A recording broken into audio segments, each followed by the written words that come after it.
Another common use of radiation is in your smoke alarm. So most houses will have a source of radiation inside them. And it's a little bit complicated, but we're going to simplify it a little bit. Imagine we had a circuit that contains a cell, a bulb, and a little gap of air in between two plates, two metal plates. What will happen there is essentially nothing. We don't have a complete circuit, the current can't pass around the circuit, the bulb doesn't light up.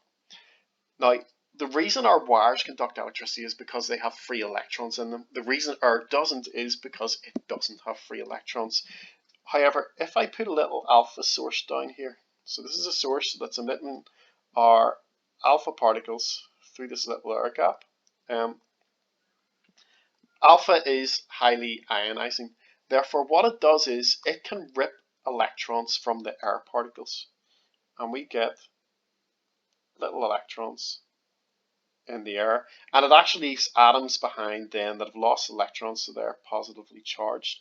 Now, what that means is then in the air we have charged particles, and it will then allow that air to conduct electricity. So now we have a little circuit, and the current can pass like this around our circuit, and our bulb will light up. Okay, so the radiation causes the bulb to light up. However, what can happen is if we have a fire, smoke can enter this region, and the smoke absorbs those alpha particles that were causing the ionization, which means we don't get these charged particles in that gap. And if there's no charged particles in this region, then it can't conduct electricity. There's no current, and our bulb goes out. Now, smoke alarm is slightly different in that if it detects a current flowing around, it knows everything's all right.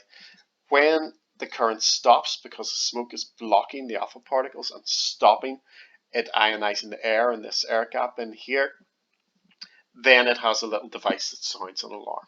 Okay, we need alpha for this because it's highly ionizing and lowly penetrating. If we use beta, beta would be able to pass through the smoke would make a difference.